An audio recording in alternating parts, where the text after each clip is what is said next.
সাহাবী کرام যখনই রিজিকের সংকটে পড়ে যাইতেন, খাদ্যের অভাবে পড়ে যাইতেন, সংসারের ভিতরে অভাব অনটনে যখনই তারা পড়ে যাইতেন, নবীজির দরবারে তারা হাজির হয়ে যাইতেন।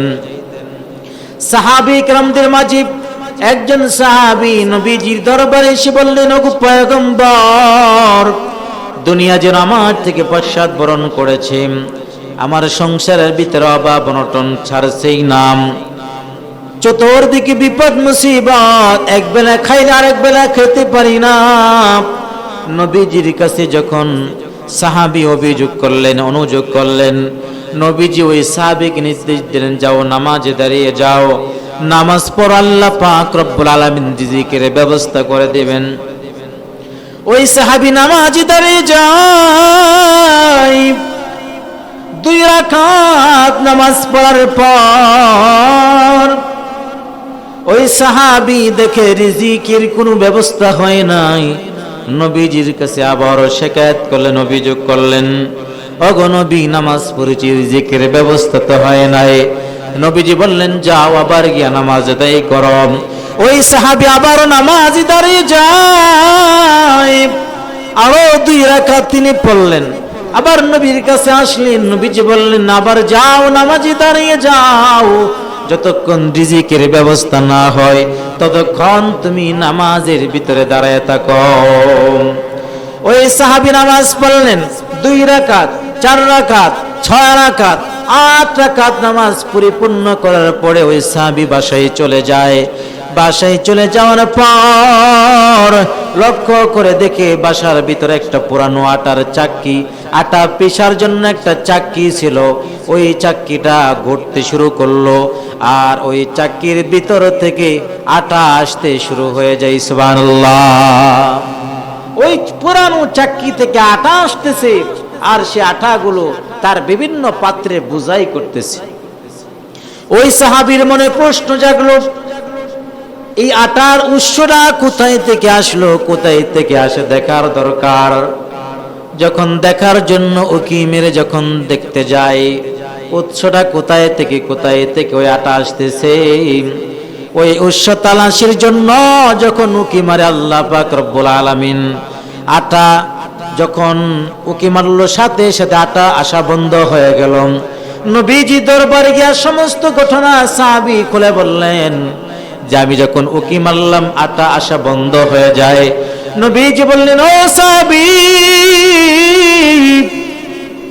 তুমি যদি উৎস তালাশ করার জন্য কি না মারতে, আল্লাহ পাক রব্বুল আলামিন কিয়ামত পর্যন্ত ওই চাক্কিকে ঘোরাইতেন আর তার থেকে আটা আসতো। সুবহানাল্লাহ। তার মানে যখন রিজিকের প্রয়োজন তখনই আমরা নামাজের মাধ্যমে আল্লাহর কাছে সাহায্য চাইব। কিসের মাধ্যমে সাহায্য চাইব? নামাজের মাধ্যমে সাহায্য চাইব। নামাজের মাধ্যমে সাহায্য চাইলে আল্লাহ পাক রব্বুল আলামিন কখনো আমাদেরকে দূরে সরাইয়া দিবেন না।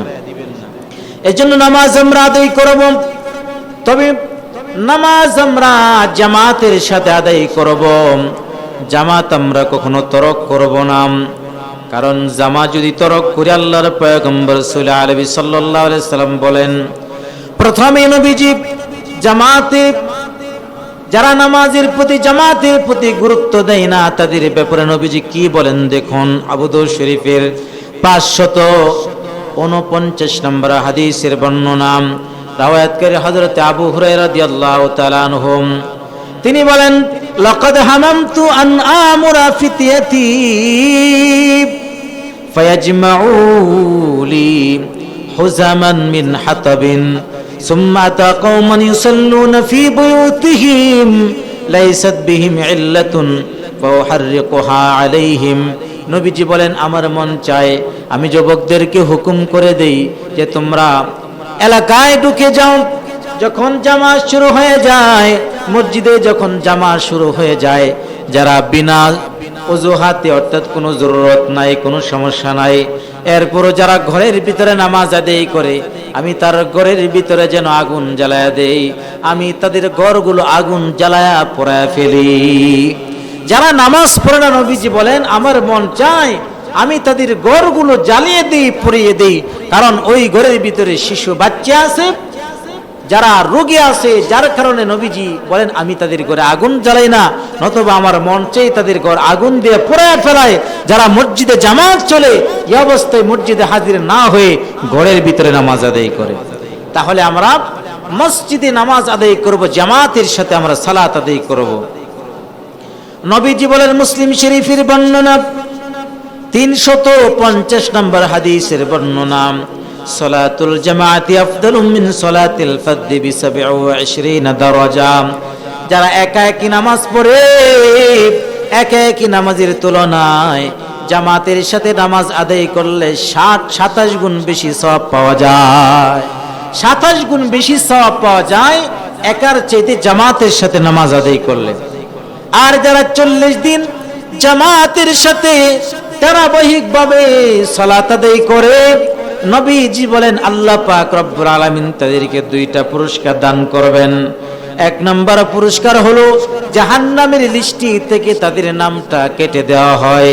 2 নম্বর মুনাফিকের লিস্টি থেকে তাদের নামটা কেটে দেওয়া হয়। সুবহানাল্লাহ। আমাদের নামটা যদি জাহান্নামের লিস্টি থেকে কেটে দেওয়া হয়, আমাদের নামটা যদি মুনাফিকের লিস্টি থেকে কেটে দেওয়া হয়, তাহলে এর চেয়ে সৌভাগ্য আমাদের আর কি হতে পারে। এজন্য আমরা 40 দিন যদি জামাতের সাথে আমরা নামাজ আদায় করতে পারি, ফজিলতটা আমরা পাইব। নবীজি সাল্লাল্লাহু আলাইহি সাল্লাম আরেকটা ফজিলতের কথা বলেন, যে ব্যক্তি 40 দিন পর্যন্ত বা জামাত সালাত আদায় করে, আল্লাহ পাক রব্বুল আলামিন আল্লাহর রাস্তায় 1000 উট দান করলে যে সওয়াব হয়, তার আমলনামা সেই সমপরিমাণ সওয়াব দান করেন। সুবহানাল্লাহ। 1000 উট বর্তমান প্রায় 2 কোটি টাকার উপরে। সুতরাং আমরা যদি এত পরিমাণ আল্লাহ রাস্তায় দান করার সওয়াব পেতে চাই, তাহলে ধারাবাহিক 40 দিন পর্যন্ত যে ব্যক্তি জামাতের সাথে সালাত আদায় করে, আল্লাহ পাক তাদেরকে সেই সমপরিমাণ সওয়াব দান করবেন। এজন্য নিজেরাও নামাজ পড়ব, সন্তানদেরকেও নামাজের প্রতি উদ্বুদ্ধ করব। নবীজি বলেন আবু দাউদ শরীফের 490 নম্বর হাদিস, মুরু আওলাদাকুম বিসসালাত, তোমরা তোমাদের সন্তানদেরকে নামাজের হুকুম দাও। ওহুম আবনাউ সিত্তিনা, যখন তারা 7 বছর হয়, 7 বছর হইলেই তাদেরকে নামাজের জন্য বলো। ওয়াদরিবুহুম আলাইহা ওহুম আবনাউ 10 সিনিনা, আর 10 বছর হইলেই নামাজের জন্য তাদেরকে আঘাত করতে থাকো। 10 বছর যখন হয়ে যায় নামাজ না পড়লে, তাহলে তাদেরকে শাস্তি দাও। সুতরাং আমরা যদি নিজেরাও জাহান্নামের আগুন থেকে বাঁচতে চাই, আর যদি সন্তানদেরকেও, আহল পরিবার পরিজনদেরকেও জাহান্নামের আগুন থেকে বাঁচাইতে চাই, তাহলে আমরা সঠিকভাবে নামাজ আদায় করতে হবে। নামাজ সন্তানদেরকেও, যে সন্তানরাও যেন আদায় করে, সেই চেষ্টা আমাদের করতে হবে।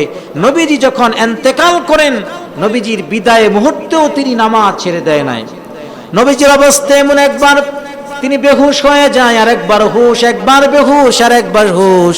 যখন হুশ আসে তখন বলে, সালাতের কি অবস্থা, সালাতের কি সময় হয়েছে নাকি? সাহাবায়ে কেরাম বলে, নামাজের সময় তো হয়েছে, সাহাবায়ে কেরাম অপেক্ষা আছে। নবীজি আবার বেহুশ হয়ে যায়, আবার তার হুশ আসে, আবার নামাজের কথা জিজ্ঞেস করেন। নবীজির যদি অবস্থা থাকে, তাহলে আমাদের মতন গুনাহগারদের অবস্থা কেমন হওয়া দরকার? নামাজের পাবন্দি আমাদেরকে করতে হবে। জীবনের শেষ নিঃশ্বাস ত্যাগ করা পর্যন্ত আমরা কখনো নামাজ ছেড়ে দিব না। নামাজ যদি আমরা ছেড়ে না দেই, আমাদের উপর আল্লাহর সাহায্য আসবে। নামাজ যদি পড়ি, রিজিকের ফয়সালা আল্লাহ পাক রব্বুল আলামিন করবেন। এজন্য নবীজি সাল্লাল্লাহু আলাইহি ওয়াসাল্লাম বলেন, যদি ঈমানের সাথে মৃত্যুবরণ করতে চায়, 4টা কাজ আমাদেরকে করতে হবে। ঈমানের সাথে মৃত্যুবরণ করতে পারবো। 1 নম্বর হলো শুকর আদায় করা। আল্লাহ পাক যে আমাদেরকে সম্পদ দান করেছেন, নিয়ামত দান করেছেন, এই নিয়ামতের শুকর আদায় করা। যাদেরকে আল্লাহ পাক সম্পদ দান করেছেন, সম্পদের শুকর আদায় করা হলো সম্পদগুলোকে আল্লাহর রাস্তায় দান করা। নবীজি বলেন 1 নম্বর যদি শুকর আদায় করে, আল্লাহ পাক ঈমানের সাথে তার মৃত্যু দান করবেন। সুবহানাল্লাহ পড়ি। 2 নম্বর, যারা ধৈর্য ধারণ করবে, সাবির যারা, আল্লাহ পাক তাদেরকে ঈমানের সাথে মৃত্যুবরণ করার তৌফিক দান করবেন। সবের যারা ধৈর্য ধারণ যারা করবে, যারা বিপদ মুসিবতে ধৈর্য ধারণ করবে, আল্লাহ পাক রব্বুল আলামিন তাদেরকে ঈমানের সাথে মৃত্যু দান করাবেন। 3 নাম্বার হলো যারা বেশি বেশি তওবা করবে, ইস্তিগফার পড়বে, অন্যায় হয়ে গেছে সাথে সাথে আমরা ইস্তিগফার পড়ব, আল্লাহ পাক রব্বুল আলামিন তাদেরকে ঈমানের সাথে মৃত্যুবরণ করার তৌফিক দান করবেন। আর 4 নাম্বার হলো ইস্তাআজা, আল্লাহর কাছে সাহায্য প্রার্থনা করা। যখনই যা কিছুর প্রয়োজন হয় আল্লাহর কাছে সাহায্য প্রার্থনা করা। এই 4টা আমল যদি কোনো ব্যক্তি করতে পারে, নবীজি বলেন আল্লাহ পাক রব্বুল আলামিন তাকে ঈমানের সাথে মৃত্যু দান করবেন, ঈমানের সাথে মৃত্যুবরণ করার তৌফিক দান করবেন। এজন্য ঈমানের সাথে যদি আমরা মৃত্যুবরণ করতে চাই, তাহলে আমাদের নিয়ামতের শুকর আদায় করা দরকার নাকি দরকার নাই? কি বলেন, দরকার আছে? নিয়ামতের শুকর আদায় করা দরকার তো নাকি? ঈমানের সাথে মৃত্যুবরণ করতে চাই সকলেই, নাকি বেঈমানদের সাথে বেঈমানরা যেভাবে ইন্তেকাল করে মৃত্যুবরণ করে সেভাবে আমরা মৃত্যুবরণ করতে চাই? ঈমানের সাথে মৃত্যুবরণ করা এটা আমাদের প্রত্যেকের তামান্না, দিলের ইচ্ছা, ঠিক কিনা বলেন? এজন্য যদি ঈমানের সাথে মৃত্যুবরণ করতে চায়, নিয়ামতের শুকর আমাদেরকে আদায় করতে হবে। আল্লাহ পাক কাউকে সম্পদ দিয়েছেন, কাউকে দেন নাই। সবাইকে আল্লাহ একরকম বানান নাই, কাউকে কম দিয়েছেন, কাউকে বেশি দিয়েছেন। যাদেরকে আল্লাহ বেশি দিয়েছেন তারা আল্লাহর রাস্তায় দান করবে, আল্লাহ পাক তাদের সম্পদ আরো বাড়ায়া দেন। এটা আল্লাহর শুকর আদায় করা হবে। আর যারা সম্পদগুলোকে আল্লাহর রাস্তায় দেয় না, আল্লাহ পাক রব্বুল আলামিন তাদের সম্পদগুলোকে ধ্বংস করতেও সময় লাগে না। দেখা যায় 3 সেকেন্ড আগে ওই ব্যক্তি কোটিপতি ছিল, বড় বড় অট্টালিকার মালিক ছিল, 3 সেকেন্ড পরে আল্লাহ পাক তাকে এমন নিঃস্ব করে দিলেন, রুটি কিনে খাবে সেই সক্ষমতাও তার নাই। ক্ষমতা কার? ক্ষমতা আল্লাহর।